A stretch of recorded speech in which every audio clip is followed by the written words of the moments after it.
امام مہدی کے آنے کا ذکر ایک دو حدیثوں میں نہیں بلکہ 200 سے لے کر 250 احادیث، 200 سے 250 احادیث اور اقوال تابعین میں ملتا ہے۔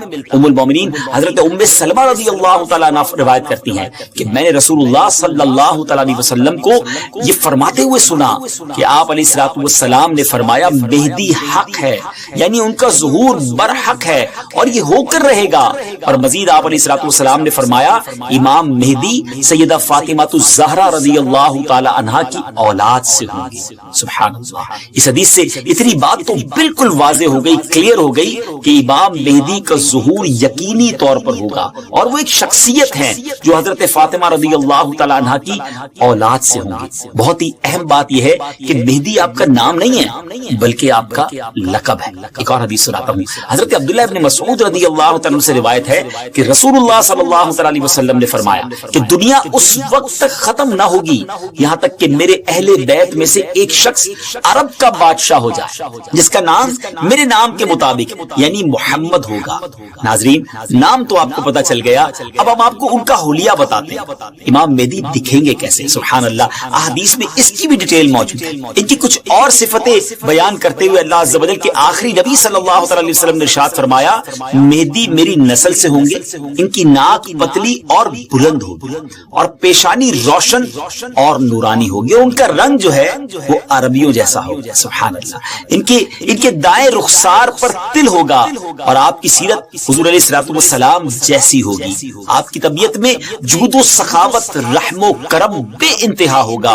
امام مہدی رضی اللہ تعالیٰ کو اولیاء کرام تو پہچان لیں گے، لیکن کچھ ایسی نشانیاں بھی مختلف روایتوں میں بیان کی گئیں جس کے ذریعے امام مہدی رضی اللہ تعالیٰ کو پہچانا جا سکے گا۔ نمبر ایک، امام مہدی رضی اللہ تعالیٰ کے سر پر بادل ہوں گے جس میں سے ندا دینے والا کہے گا کہ مہدی اللہ پاک کے خلیفہ ہیں، ان کی اتباع کرو، انہیں فالو کرو۔ نمبر دو، امام مہدی رضی اللہ تعالیٰ کے دور میں خشک لکڑی، ڈرائی وڈ، بالکل ڈرائی لینڈ کے اندر خشک زمین میں گاڑی جائے گی تو اس میں وہ سبز ٹہنی پتوں سمیت نکلنے لگی۔ سبحان اللہ۔ نمبر تین، امام مہدی رضی اللہ تعالیٰ سے کوئی کسی نشانی کا سوال کرے گا تو یہ ہوا میں اڑنے والے پرندے کی طرف اشارہ کریں گے اور وہ پرندہ آ کر ان کے ہاتھ پر بیٹھے گا۔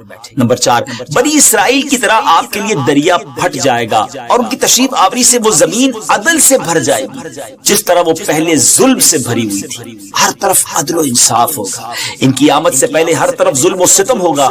حدیث پاک میں آتا ہے کہ حضرت ابو سعید خدری رضی اللہ تعالیٰ عنہ بیان کرتے ہیں کہ نبی پاک علیہ الصلوۃ والسلام نے ایک بڑی آزمائش کا ذکر فرمایا جو اس امت کو پیش آنے والی ایک بہت بڑی ٹربل کے بارے میں بتایا اور فرمایا کہ ایک زمانے میں اتنا شدید ظلم ہوگا کہ کہیں پناہ کی جگہ نہ ملے گی۔ اس وقت اللہ تعالیٰ میری اولاد میں ایک شخص کو پیدا فرمائے گا جو زمین کو عدل و انصاف سے بھر دے گا، ویسا ہی بھر دے گا جیسا وہ پہلے ظلم و ستم سے بھر چکی تھی۔ زمین اور آسمان کے رہنے والے سب ان سے راضی ہوں گے، آسمان اپنی تمام بارش موسلا دھار برسائے گا اور زمین اپنی سب پیداوار نکال کر رکھ دے گی۔ سبحان اللہ، یہاں تک کہ زندہ لوگوں کو تمنا ہوگی کہ ان سے پہلے جو لوگ تنگی اور ظلم کی حالت میں اس دنیا سے چلے گئے کاش وہ بھی ان حالات کو دیکھ لیتے۔ ایوری بڈی بیکم ہیپی، ہر طرف خوشحالی کا دور ہوگا، زمین اپنے خزانے نکال رہی ہوگی، عدل و انصاف ہوگا۔ ناظرین، یہ کیسے حالات ہیں جب ہر طرف امن و امان ہوگا، ظلم و ستم کا خاتمہ ہو چکا ہوگا۔ اس کی بڑی خوبصورت منظر کشی ایک حدیث میں مزید بیان کی ہے۔ چنانچہ حضرت ابو سعید خدری رضی اللہ تعالیٰ سے روایت ہے کہ رسول اللہ صلی اللہ تعالیٰ علیہ وسلم نے فرمایا میں تمہیں مہدی کے آنے کی خوشخبری دیتا ہوں جو میری امت میں اختلاف و اضطراب کے زمانے میں بڑا ڈیفیکلٹ ٹائم ہوگا، اس میں میرے آقا علیہ الصلوۃ والسلام فرماتے ہیں بھیجے جائیں گے تو وہ زمین کو عدل و انصاف سے بھر دیں گے جس طرح ان سے پہلے ظلم و ستم سے بھری ہوگی۔ زمین اور آسمان والے سب کے سب ان سے خوش ہوں گے، وہ لوگوں کو مال یکساں طور پر دیں گے۔ اللہ تعالیٰ ان کے دور خلافت میں میری امت کے دلوں میں استغنا و بے نیازی، اللہ اکبر، یعنی ہر کوئی سیٹسفائی ہوگا، اس کو کسی چیز کی ضرورت ہی گویا نہیں ہوگی، اور انصاف عام ہوگا۔ وہ اپنے منادی کو حکم دیں گے کہ اعلان کر دے کہ جسے مال کی حاجت ہو وہ مہدی کے پاس آ جائے۔ اس اعلان پر پورے مسلمانوں میں سے صرف ایک شخص شخص آئے گا، یعنی اتنے لوگ ویل آف ہوں گے ان کو ضرورت ہی نہیں ہوگی مال کی۔ مہدی رضی اللہ تعالیٰ ان سے فرمائیں گے کہ جاؤ جو ٹریجرر ہے، خازن ہے، اس کے پاس جا کر ان سے کہو کہ امام مہدی نے مجھے مال دینے کے لیے تمہارے پاس بھیجا ہے۔ یہ شخص ان کے پاس پہنچے گا تو جو ٹریجرر جس کو خزانچی ہوگا وہ کہے گا جتنی ضرورت لے جاؤ، جتنی حسب خواہش تمہیں حاجتیں لے جاؤ، تو وہ اپنی حسب خواہش اپنے دامن کو مال سے بھر لے گا اور خزانے سے باہر لائے گا۔ تو پھر اسے اپنے عمل پر بھی ندامت ہوگی کہ اپنے دل میں کہے گا کہ امت محمدیہ صلی اللہ تعالی علیہ وسلم میں سب سے بڑھ کر لالچی اور حریص میں ہی ہوں، میرے لیے وہ چیز کافی نہیں جو دوسروں کے واسطے کافی اور وافی تھی۔ سبحان اللہ، اس شرمندگی میں وہ مال واپس کرنا چاہے گا مگر اس سے یہ مال قبول نہیں کیا جائے گا اور یہ کہہ دیا جائے گا کہ ہم دینے کے بعد واپس نہیں لیتے۔ ناظرین، اس پوری روایت سے سیکھنے کو کیا ملا؟ جب ہر طرف عدل و انصاف ہو، دین کی اصل پکچر اگر زمین پر نافذ کر دی جائے، اصل طریقہ کار اگر نافذ کر دیا جائے تو پھر غربت بچتی نہیں ہے۔ اصل غربت، اصل پرابلمز، اصل معاملات جو ہے وہ دین سے دوری ہی کی بنا پر ہے۔ امام مہدی رضی اللہ تعالیٰ عنہ گویا اس دنیا میں آ کر یہ ثابت کریں گے کہ اگر پراپر اسلام نافذ کر دیا جائے تو سب چیزیں ٹھیک ہو سکتی ہیں۔ بہرحال وہ خوش نصیب لوگ جو امام مہدی رضی اللہ تعالیٰ عنہ کا ساتھ دیں گے ان کی بھی ایک الگ شان و فضیلت ہوگی۔ حضرت علی کرم اللہ تعالیٰ وجہ الکریم سے امام مہدی کے بارے میں کوسچن کیا گیا تو حضرت علی رضی اللہ تعالیٰ عنہ نے ارشاد فرمایا کہ مہدی کا ظہور آخر زمانے میں ہوگا، اللہ تعالیٰ ایک جماعت کو ان کے پاس اکٹھا کر دے گا جس طرح بادل کے الگ الگ ٹکڑوں کو جمع کر دیتا ہے اور ان میں محبت پیدا کر دے گا۔ یہ نہ تو کسی سے خوف زدہ ہوں گے اور نہ کسی کے انعام کو دیکھ کر خوش ہوں گے۔ خلیفہ مہدی کے پاس اکٹھا ہونے والوں کی تعداد اصحاب بدر یعنی غزوہ بدر میں شریک ہونے والے صحابہ کرام کی تعداد کے مطابق 313 ہوگی۔ سبحان اللہ، یعنی جب اس جماعت کو ایک خاص فضیلت حاصل ہوگی جو ان سے پہلے والوں کو حاصل ہوئی نہ بعد والوں کو حاصل ہوگی۔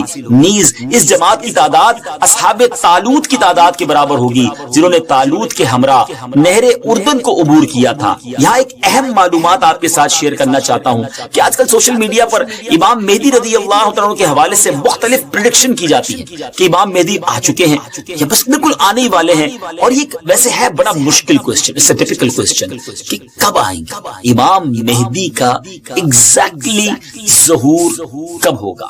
اس سوال کا 100% درست جواب دینا تو مشکل ہے، مگر کچھ نشانیاں ایسی جو امام مہدی رضی اللہ عنہ کے آنے سے پہلے ظاہر ہو جائیں گی، اور کچھ باتیں تو ہم ابتدا میں آپ کو بیان کر چکے ہیں، اور مزید جو واضح نشانیاں ہیں وہ بھی ہم آپ کو شارٹلی بتا دیتے ہیں کہ امام مہدی کے ظاہر ہونے سے پہلے ظاہر ہونے والی جو نشانیاں ہیں ان میں سب سے پہلے نشانی یہ ہے کہ دریائے فرات پہاڑ کی طرف سے پھٹ پڑے گا اور اس میں سے موجود سونا ظاہر ہونے لگے۔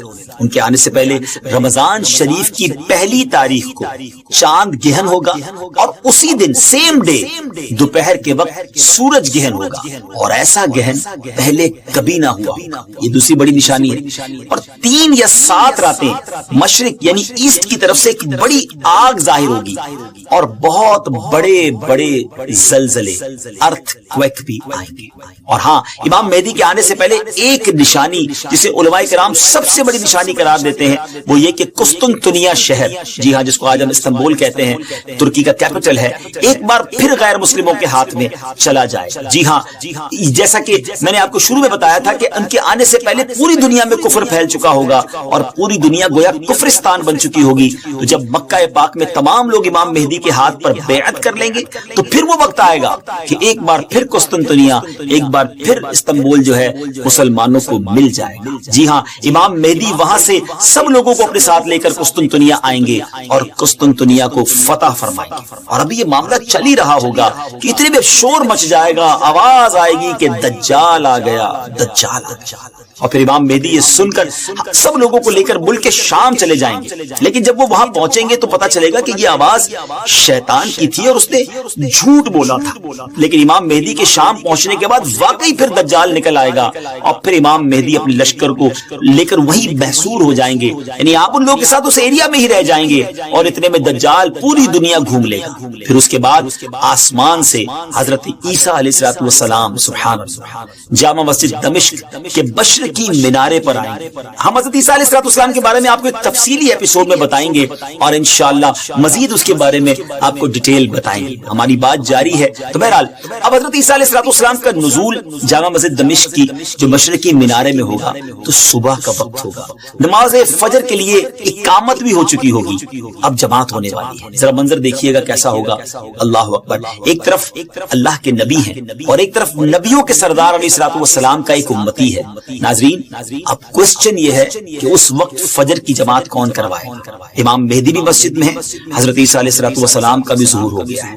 حضرت جابر رضی اللہ عنہ کی حدیث سے سنیے. آپ کہتے ہیں کہ رسول اللہ صلی اللہ علیہ وسلم نے فرمایا کہ دین کے کمزور ہو جانے کی حالت میں دجال نکلے گا. اور دجال سے متعلق تفصیلات بیان کرنے کے بعد آپ علیہ السلام نے فرمایا اس کے بعد عیسیٰ بن مریم علیہ السلام آسمان سے اتریں گے اور صبح صادق سے پہلے اعلان کریں گے کہ اے مسلمانوں تمہیں اس جھوٹے خبیث دجال سے مقابلہ کرنے میں کیا چیز پریشان کرتی ہے.